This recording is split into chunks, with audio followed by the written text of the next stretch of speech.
Well, hi everyone. It is John C. Morley here, serial entrepreneur. It's great to be with you on this wonderful Sunday evening at 7 p.m. Thank you so much for being with me, whether you're here at 7 p.m., 7 a.m., 6 a.m., 6 p.m., 3 a.m., 3 p.m. It is October 20th, 2024. Welcome, everyone. Our master topic of the week is developing effective study habits. We are on series 3 and show 43. We'll get into what the granular topic is in just a moment, but I do want to invite everyone to go ahead and go ahead and get that delicious, tasty beverage that you enjoy so much, or perhaps a healthy snack like it could be apples, other fruits, dates, walnuts, figs, etc., or maybe not a healthy snack like chocolate, candy, or something else sweet. So go ahead and get that and rush on back so we can get the show running here. But in the meantime, I'm going to get rolling here. Welcome to the Inspirations for Your Life podcast. I'm your host, Mr. John C. Morley, serial entrepreneur, and it is a privilege and pleasure to be with you. I'm also a podcast coach, and today we're diving into 2 essential strategies for boosting your productivity and achieving your goals. Whether you're a student aiming for better grades or a professional seeking personal growth, these practical tips on creating a study schedule and choosing the right environment will guide you to unlock your full potential. So let's grab your notebook, get comfortable, and let's elevate your life together with that delicious snack or beverage. Let's get going. Hey, you get back from the kitchen so we can start the show. All right. So first thing I want to talk about is today's master granular topic, I should really call it. So today's granular topic is a really good one.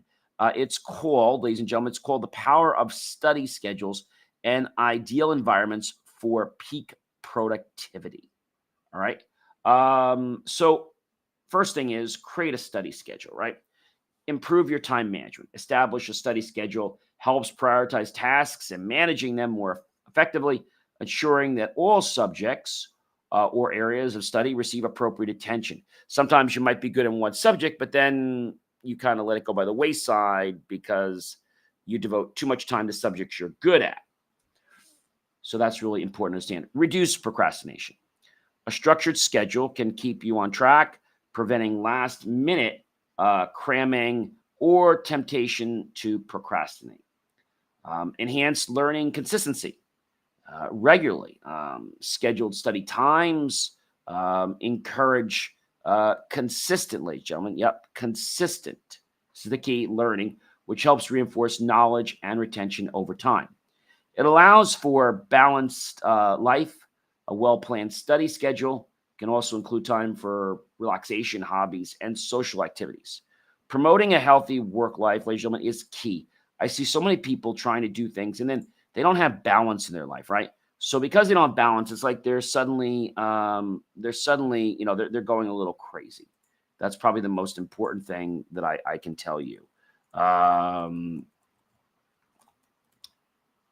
you might be saying, hey, John, I don't really get that. Well, I get that you don't get it, but I think the most important thing is to understand, like, what does something mean, right? What does something mean? And so we have to look at things, right? It went very, very well, right? So when we think about how we're doing something, right? You might be confused at why you're doing something a certain way, right? Why are you doing something a certain way? And I think the reason for that is things that are in the past. Things that are in the past will get you to try to do things the same way, but it might be the wrong way, ladies and gentlemen. It might be the wrong way. So if something is the wrong way, then you're going to be like, oh, I don't know how to do that, right? I have no clue how to do that. So that's a very, very important thing. And I think when we think about study habits, we don't realize that our surrounding has a very, very big, very big way of shaping the things that we can and can't do. Okay. Right. That's probably, I think some people, they get stuck, right? They get stuck in a rut. And so when you get stuck in a rut, it's important to understand, right? It's important to understand that people don't get things. And the reason they don't get things is because they've been relying on old ways of thinking. So, when we think about improving our lives, one of the most important things that we can focus on is the concept of our environment, right? So, balanced life environments are very, very important. Some environments will distract us. They've done lots of studies to see that certain kinds of conditions, just where things are spaced, or whether there's, let's say, an openness in the office, something like windows, doorways, or even, they put mirrors because sometimes they can't have an outside window. So they have a mirror so you can still have some type of an outside outlet. So when we have regular scheduling, it allows us to have a balanced life. So a well-planned study schedule can also include time for relaxation, hobbies, and social activities, promoting a healthy work-life balance. I always tell people, if it's not on my calendar, it's not happening. I don't care whether it's social, whether it's personal, or whether it's business. If it's not on my calendar, it's not happening. So set realistic goals and promises. Divide study material into manageable sections. You can set these achievable promises and track your progress more effectively. We can adapt to individual needs, and schedules can be customized to match one's peak productivity times. Whether you're a morning person or maybe you're a night owl. I mean, either way, it's important to recognize what works for you and what doesn't work for you. And if you don't know what works for you, then I think you got to do a little bit of detective work. And you have to start to understand that some things will be easier in the beginning and some things will be harder in the beginning. That's just how it is. When something is harder, it's harder because you don't know it and you have to get proficient at it. And then it's like so easy, right? If everything was easy, then everybody would be doing it. That is probably the most important thing that I can share with you is if everybody was doing it, they would think it's easy, but it's not easy. It takes trial and error. It takes practice. It takes an understanding of, what's going on and how something could work. I mean, I think that's really a big key thing. So talking more about the environment, which is where I want to go back to, minimizing distractions. So a quiet, organized, and well-lit space will help to reduce distractions, allowing you to concentrate better on your studies. And it can help you with lots of things. Now, like I said to you, the way the furniture is arranged can greatly affect how you study. Did you know that? The temperature of the room can affect you. The positioning of furniture and other objects can help you because if it's cluttering, then nobody's going to be able to think because everything's on top of everything, right? That is probably one of the most biggest things that I can share with you. I mean, one of the most biggest things. So I know what you're probably saying. Hey, John, I just don't get this. Well, it's not something you're going to get overnight, right? But our environment will affect our study outcome. Okay. And again, when we think about, students, and students are all different ages, right? The learning environment influences the student's behavior. Okay. We can talk about the colors. We can talk about things like I said to you, positioning. We can talk about understanding of, like the fact that there might be different temperatures. Even taking breaks, ladies and gentlemen, can be a big one. And some people just don't get this and they get stuck. And the reason they get stuck is because, well, everybody else is doing this and we don't need to do this. But see, that's not the truth.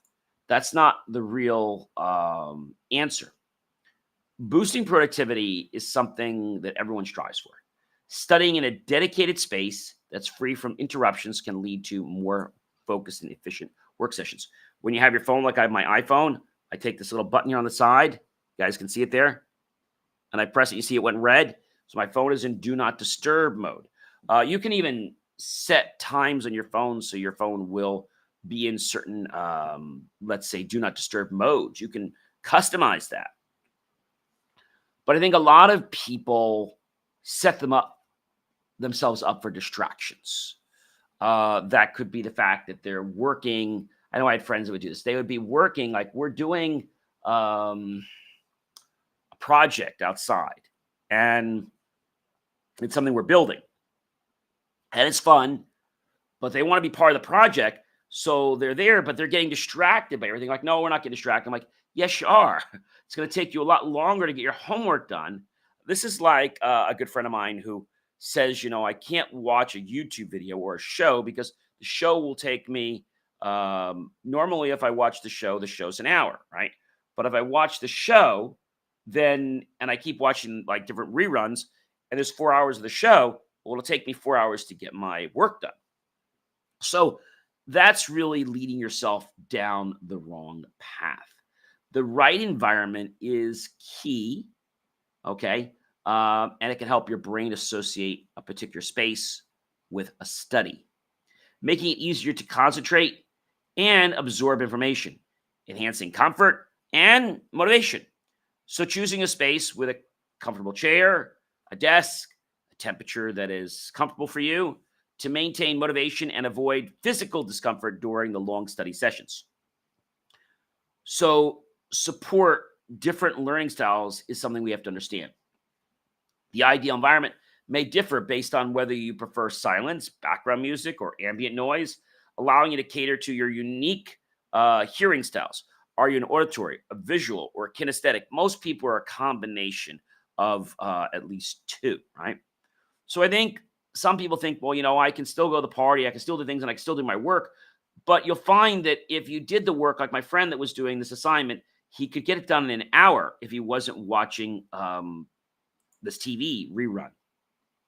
But when he decided to watch the program for 4 hours, it took him 4 hours to get the work done. When he didn't watch anything, it took him 1 hour. So that means that the program is severely impacting his ability to concentrate. So the ideal environment may differ based on whether you prefer, like I said, the silence, the noise, and things like that. But ensuring better organization is key. A dedicated study space can help you keep your materials organized and easily accessible, and minimizing the time wasted looking for resources. Putting on great type of music. One of my favorites to listen to is like this jazz music, rainy jazz music. So it's like you have the rain outside, you have the jazz music, you have some plates clanking, you have some people talking low in the background, and that kind of helps you to, let's say, do your work. I mean, it just has a very natural way. I'm not saying to listen to blaring music because that's obviously not going to help you. That's going to cause more challenges in your life, right? So if we understand that, building an environment takes time. So you might say, John, what is needed in an optimal learning environment? And that's going to be different for a lot of people, right? We're talking about, things like what is it they need, the technology they need. Um, you know, uh, Creating this can be hard for some people. The colors, the comfortability of the furniture, the accessibility of the things you need, whether it's a computer or what have you. So, thinking about an ideal learning environment for students is not something that you just pull out of the sky, right? In a high quality learning environment, you need to have the tools that are going to help foster learning. Now, that sounds pretty simple, okay? Space is arranged in a defined way so interest areas can facilitate better learning, right? That happens a lot with kids. You can create smaller learning areas within the larger environment with the space for several children to play at once. So that's like, for kids. You have to make everything aesthetically pleasing for whoever you're trying to get to learn. Learning materials and supplies, right? Labeling them, organizing them, and knowing how to manage them. So I think a daily routine is very important, that you do something a certain way, this can get your brain into an autopilot. And that's great because now you have this comfortability factor. So you might say, John, what does it take for an optimal learning environment? Well, again, like I have my desk, for example, and my desk is looking outside the window, which is great, right? They did a study, several schools, and what they found out was that these companies that had these advertising agencies where, you know, they had this great big room and they were all looking, outside, right? They did great. But what about when the desk was facing a wall? What they did in this one case is they actually put windows in the room so people could look out the hallway, and that was able to help. But one place they couldn't do that. So what they did is they took the people that they were doing the work for in the company, and they got pictures of them. This was like an HR project. And so they got to have an interaction with the people by seeing their pictures and made notes of what they like and don't like. And that allowed them to connect with the people they were working for. But sometimes you have to be creative in what you're doing. And if you don't do that, then the whole thing just falls apart. So I think understanding that we have a choice in our environment. There was another person I knew that was doing something for school. And they were up in this high building and they had no windows. There was another student that actually was doing it from the library. That wasn't working too well either. So then they decided that they were going to put another person like off campus in a way that had a lot of room. It was spacious. And that worked. So you have to find out what's going to work for you because not everything's going to work for everyone. All right. Ladies and gentlemen, I am Mr. John C. Morley, serial entrepreneur. It's always a privilege, pleasure, and honor to be with you guys on these amazing shows. I hope you'll like, love, and support the content. Share it out with everyone you know on social media. Go to BelieveMeAchieve.com for more of my amazing, inspiring creations, ladies and gentlemen. And I'll catch you guys when? How about tomorrow, which will be Monday. Have yourself a fantastic rest of your evening, and I'll catch you tomorrow, everyone.